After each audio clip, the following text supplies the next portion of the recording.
தேவனுடைய பரிசுத்த நாமத்துக்கு மகிமை உண்டாகட்டும். இந்த ஆசீர்வதிக்கப்பட்ட கிருபையான காலவேளையில் உங்களை கர்த்தராகிய இயேசுவின் நாமத்தில் வாழ்த்தி வரவேற்கிறோம். அன்பான சகோதரனே சகோதரியே, தேவன் உங்களோடு இருந்து உங்களை வழிநடத்தி ஆசீர்வதிப்பாராக. என்னோடு லூக்கா எழுதின சுவிசேஷம் 19ஆம் அதிகாரம் அதில் 6-7 வசனங்களை தேவ மகிமைக்காய் வாசித்து பாருங்கள். ஆண்டவராகிய இயேசு கிறிஸ்து சகைவை பார்த்து சொல்லுகிறார், சகைவே சீக்கிரமாக இறங்கி வா, இன்றைக்கு நான் உன் வீட்டில் தங்கணும்னு சொல்லி அவன் சந்தோஷமாக இறங்கி வந்து அவரை ஏற்றுக்கொள்ளுகிறான்.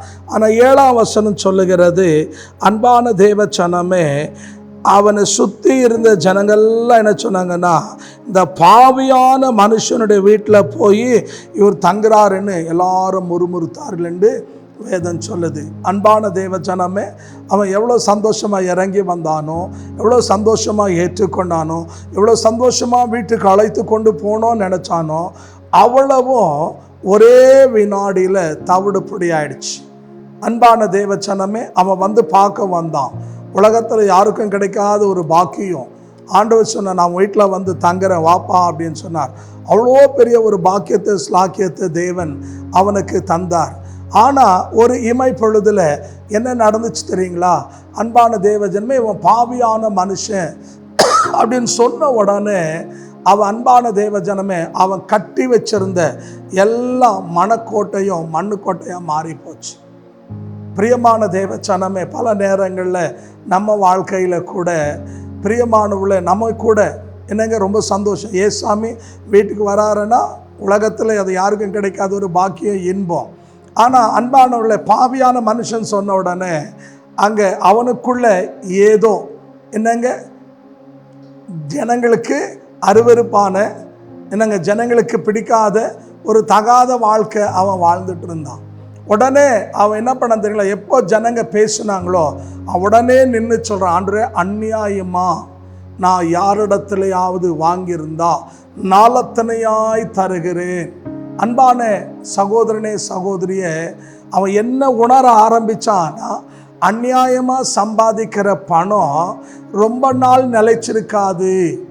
அன்பான சகோதரனே சகோதரியே, இன்னைக்கு ரட்சிக்கப்பட்ட எத்தனையோ விசுவாசிங்க, தேவனுடைய பிள்ளைங்க என்ன பண்ணுறோம் சொல்லுங்கள், அநியாயமாக சம்பாதிக்கிறோம். இன்றைக்கி பலர் பார்த்தீங்கன்னா, பிரியமான தேவ திருட்டு கணக்கை எழுதி பணம் சம்பாதிக்கிறாங்க. கேட்டால் என்னங்க எல்லாம் ரைட்டு, தேவனுக்கு எங்கள் நிலைமை தெரியும். பிரியமான தேவ ஜனமே, திருட்டுத்தனமாக சம்பாதிக்கிறது உன் வாழ்க்கையில் என்ன வராதுங்க, ஆசீர்வாதம் வராது. ஏன்னா சகரி 5ஆம் அதிகாரம் 3, 4, 5 வாசிச்சு பாருங்க. திருட வீட்டில் சாபம் இருக்குன்னு சொல்லுது. நீ திருட்டுத்தனமாக சம்பாதிக்கிற பணம் உனக்கு ஆசீர்வாதத்தை கொண்டு வராது, உனக்கு சாபத்தை கொண்டு வரும். ஆகையால் தேவ பிள்ளைங்க ரட்சிக்கப்பட்டு ஞானஸ்தானம் எடுத்து அபிஷேகம் பெற்று என்னங்க ஆலயம் கூடி வந்து திருவிருந்தில் பங்கு பெறன்னா, திருட்டு பொருளையோ திருட்டு சம்பாதனையோ திருட்டு கணக்கோ இதெல்லாம் நமக்கு என்ன கிடையாதுங்க, யோக்கியமானது கிடையாது. திருட வீட்டில் கர்த்தருடைய சாபம் இருக்குன்னு வேதம் சொல்லுது. அநியாயமாக, ரெண்டாவது அநியாயமாக நம்ம என்ன பண்ணக்கூடாதுங்க, யாரிடத்துல வாங்கக்கூடாது. ஏன்னா இன்றைக்கி பார்த்தீங்கன்னா பல நேரங்களில் சிலர் சகைவை போல் ஆயக்காரனா வரி வசூல் பண்ணுற வேலையில் இருப்பாங்க.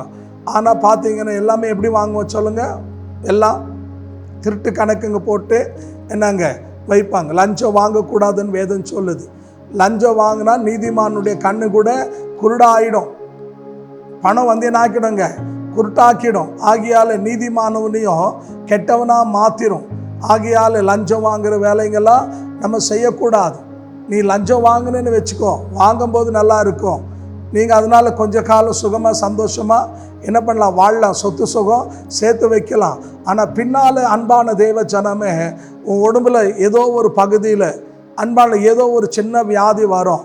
அந்த வியாதிக்கு நீ எவ்வளோ லஞ்சத்தில் வாங்கி சம்பாரித்து வச்சியோ அவ்வளவும் அன்பான தேவ ஜனமே உன் குடும்பத்தை விட்டு போயிடும், உன் பிள்ளைகளை விட்டு போயிடும். என்னங்க, உன் வீட்டுக்கு ஆசீர்வாதத்துக்கு பதிலாக சாபம் வரும்.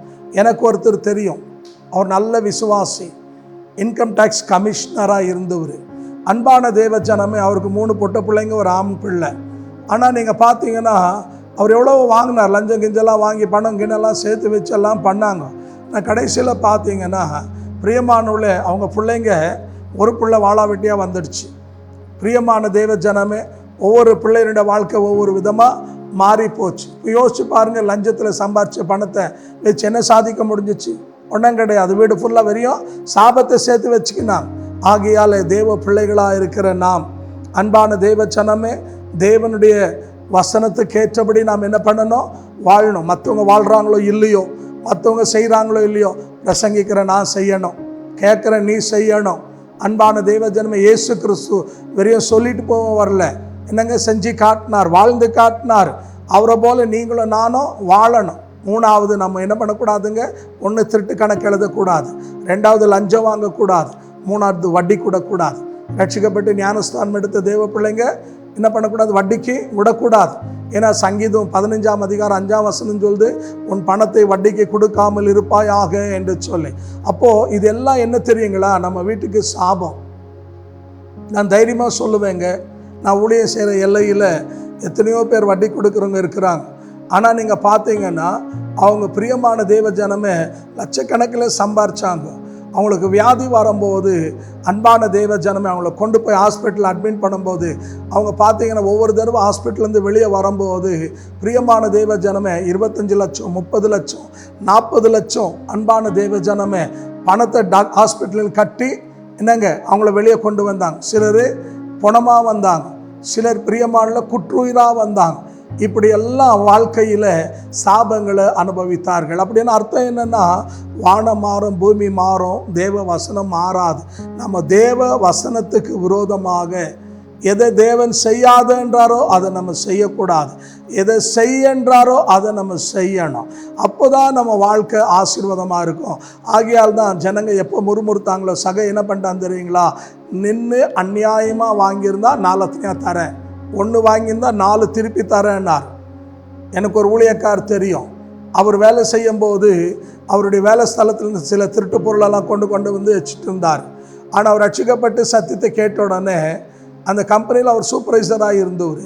லாஸ்ட்டில் என்ன பண்ணார் தெரியுங்களா? அந்த கம்பெனிக்கு போய் மறுபடியும் ஒரு கடிதம் எழுதி அவன்கிட்ட என்னை மன்னிச்சிருங்க, நான் வேலை செய்கிற நாட்களில் இந்த பொருளெல்லாம் எடுத்துகிட்டு போயிட்டேன், அது திருப்பி கொண்டு வந்து கொடுக்குறேன்னு சொல்லி கொண்டு வந்து கொடுத்து அவங்கள்ட்ட மன்னிப்பு கேட்டு வந்தார். நான் எதுக்கு சொல்கிறேன்னா, சுத்த மனசாட்சி இருக்கணும். ஏன்னா சுத்த மனசாட்சி தான் நமக்கு ரொம்ப முக்கியம். இப்போ சகைவ் என்ன பண்ணுறாருன்னா, பிரியமான தேவ ஜனமே, ஒரு காதில் கேட்டு ஒரு காதில் விடலை.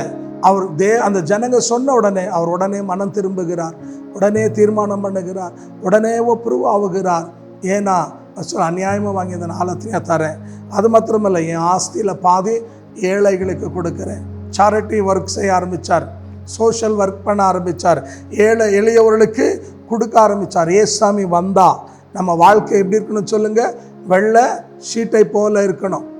யார் வேணாலும், பிரியமான தேவஜனம் எப்போ வேணாலும் பார்க்கட்டும், ஒளிவு மறைவு இல்லாமல் சுத்தமான வாழ்க்கை வாழணும். அப்படியாப்பட்ட வாழ்க்கை வாழ்கிறதுக்காக தான் ஆண்டவர் உன்னை என்னையோ அழைத்திருக்கிறார். ஆகையால் சகைவு அன்றைக்கு உடனே தீர்மானம் பண்ணான். உடனே ஆண்டவனை திரும்ப சொன்னார், இன்றைக்கு இந்த வீட்டுக்கு ரட்சிப்பு வந்தது என்று சொன்னார்.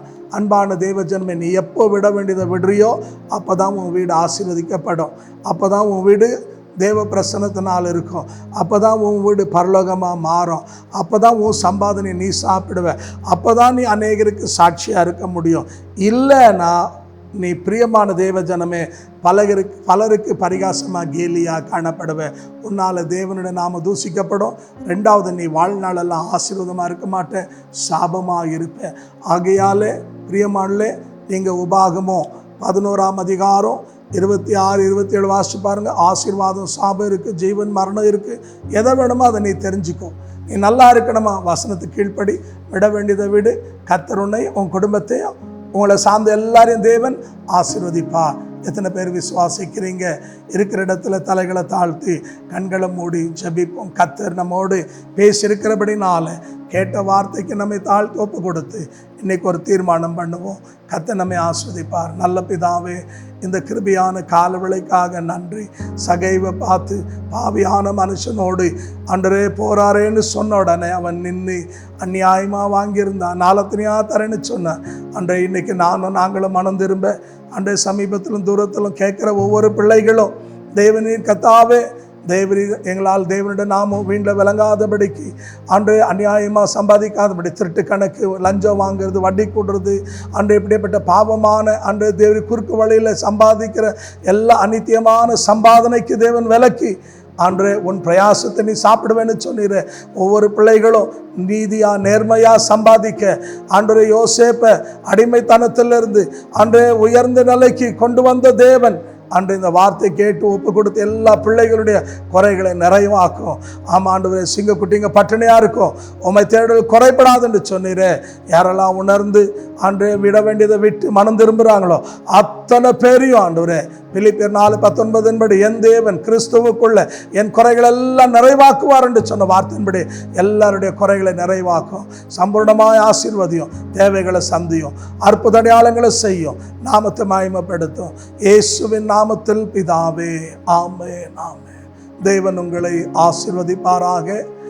தேவ சமூகத்தில் இன்னும் நீங்கள் ஆவிக்குரிய வாழ்க்கை வளரணும் அப்படி நீங்கள் விரும்பினா எங்களோடு தொடர்பு கொள்ளலாம். உங்களுக்கு ஜெப குறிப்பு இருந்தால் வாட்ஸ்அப் வழியாக அன்பான தேவச்சனமே உங்களுடைய ஜெப குறிப்பை எங்களுக்கு தெரியப்படுத்துங்க. உங்களுக்காக நாங்கள் தொடர்ந்து ஜெபிக்கிறோம். கர்த்தர் உங்களை ஆசீர்வதிப்பார். ஆமென், ஆமென்.